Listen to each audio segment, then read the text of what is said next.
everyone! So I hope you guys enjoyed the new introduction. My girlfriend made it for me and I really do enjoy it. I hope you guys do as well. Anyway, this video is going to be about a turn 1 attack team that I use that utilizes my second Dr. Stevens. So this team, although it looks simple, it's a little more complex than you think. It utilizes 8% AP weapons, 20% AP weapons, as well as Dr. Stevens in order to function. I end up using 5-star Victor as the leader just because I need his defense down rush, and the minus 50% defense down is greater than a plus 40% attack buff, so I'm sacrificing some attack for that defense down. I am also using 2 yellow command tunes. These tunes don't have to be 6 stars. They could be 5 stars, 4 stars, even 3 stars if you want. I have my Dr. Stevens for his AP gain, as well as Aarav as my damage dealer. So the way that this team functions, I use 5-star Victor as a lead. He needs 44 AP in order to rush. He deals a small amount of damage, of course being a 5-star, but he can apply minus 50% defense down to one enemy and all enemies adjacent, which is everyone if it's done on the first turn. Now, everyone would assume that I have an 8% AP weapon on Victor, but I actually run this 20% AP to self. And this is to help ensure that he gets the AP coming from Dr. Stevens, because as I've mentioned in another video that I can link after, unnatural AP gain will always go to the tune or tunes that have the highest amount of AP at that moment. This particular knowledge makes it very easy to manipulate unnatural AP gain like Dr. Stevens. Now, I do run Maggie on this team, and she is a 6-star. Again, if I wanted to, I could run 3-star yellow Rosita and it would make no difference. She just needs to hold an 8% AP weapon. Same as Nick. I could run, if I had him, the green Rick, who has an 8% AP weapon, but in this case, I have Nick and Maggie, and I'm just using the 6 stars because I have them. Again, it doesn't have to be these 2 tunes. It could be anyone that you have that can hold an 8% weapon. Now, a key component here is Dr. Stevens, and he has to have a maxed out rush and maxed out active skill. So this is my second Dr. Stevens, and he is modded very differently than my first one. This one still has defense set mods just because that's the set that my Daze Resist is in. It's only 44%, but I'm hoping it coupled with a 61% maim resist will be enough in case I do get exhausted, but hopefully I can avoid that. I haven't made any changes to his weapon yet, but I hope to in the future. Now, Aarav is my huge damage dealer here.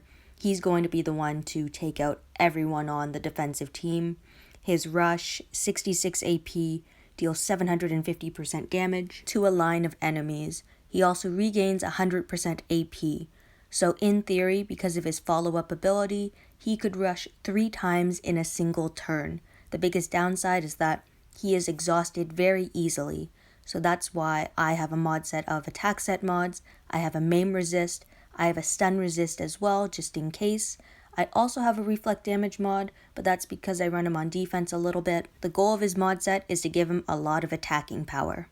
Now, his weapon, it's not perfect, because I didn't think I would get Dr. Stevens, so really this should have 50% attack, a medium bonus to AP, bonus 20% AP to self, and then the last slot is up to debate. The increasing rush damage obviously helps Aarav because he rushes 3 times on the first turn, hopefully, but people have also done plus 12% attack, as well as the team player 15 attack and 35 crit chance, because it's currently working on the tune that is holding that weapon.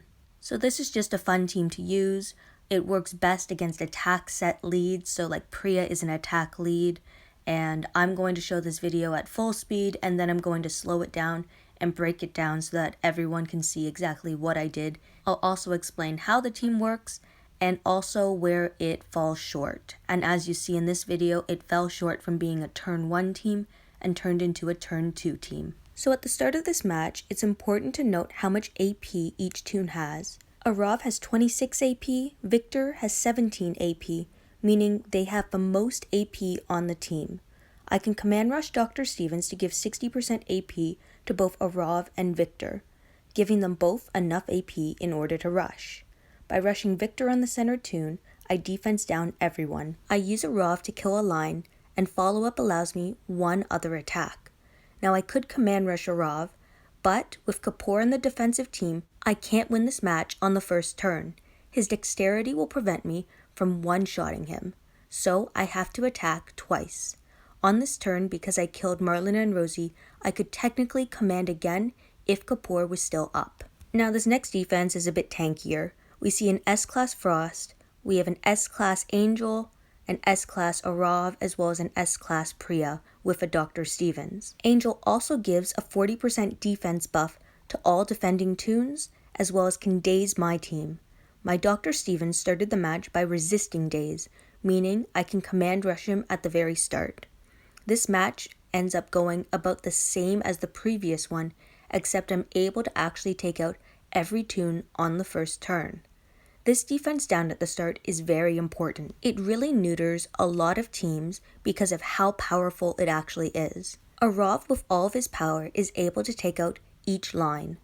On the last attack, I have to command rush him for the third and final rush. And just to remind everyone, this is just one example of a turn 1 attack team. I do have one other turn 1 attack team. This attack team is basically a Priya show. It works in a similar way to the last team really. There's just no defense down, there's no attack up. I'm using Priya as a lead because she gets plus 50% attack and a huge bonus to AP1 attacking as a leader. She gives that to all ranged toons, including herself. I'm running Mercer as well as Glenn on this team because I still need 2 commanders, so that's Xander and Glenn. I need Dr. Stevens, and the only reason Mercer is here is because he has a team player weapon on him, giving plus 15% attack and plus 35 crit to all toons that are adjacent to him. And Glenn, being a green commander, he doesn't really fit the team very well, but he also has a team player weapon, and because the 15% attack and plus 35 crit chance stacks with each other, this is giving more attack and more crit chance to Priya, meaning it's increasing her overall power as well as increasing the chance of having a critical hit. Because my Priya has a rampage weapon, the additional crit chance means she has a higher chance of performing rampage on any of her attacks. And because we're getting her to rush on the first turn, when she rushes, she will be performing anywhere from 3 to 18 attacks when we include the double attacks as well as the rampage that can occur off of each individual attack. Now, I will say that usually this team does not work against defense leads, especially toons like Pete, because Pete offers a huge bonus to AP when taking damage, plus 30% defense as well as HP to all ranged toons. So this team is pretty tanky, and then Kapoor is also a pretty big tank himself, especially because he has the dexterity ability. This is a really high-risk team to run because you could end up triggering every single toon on the defensive team, you could end up stunning yourself. There's just so many things that could go wrong. So for this to work, I need to use Dr. Stevens' active skill, command him. I then need to charge AP on Priya, so I have to find a safe target. This gives me 40 AP and I got a double attack. I command Priya next, so she has 40 AP, and because of how conventional AP gains work, when I use Dr. Stevens' rush, and he gives 60% AP to 2 other toons, 60% is going to Priya indefinitely because she has the most AP, and this other toon is random because everyone else is at 0 AP. I decide to rush on Princess because Pete, Xander, and Priya were all taunted as well as impaired from Dr. Stevens rushing. I got lucky where Kapoor was killed by the rampage and double attack, and I finished the match just with a basic attack from Mercer. So in this specific match, I swapped in my Daze Resist Dr. Stevens instead. I wasn't sure what team I was going to find behind Angel, so I got pretty lucky because my Daze Resist obviously worked. This type of team would be less effective, I think, in war, because any player who is not the general gets a 20% defense buff. It might work if there is a blue plus 30% attack tower, but that's a big if. And then again, there are some very tanky S-class teams, especially when you're fighting some of the best players in the game. Although this team is quite fun to use, I just don't see how it's as practical in war against all the tanky defenses. Anyway, thank you everyone for watching and listening to my video. I hope you guys enjoyed it.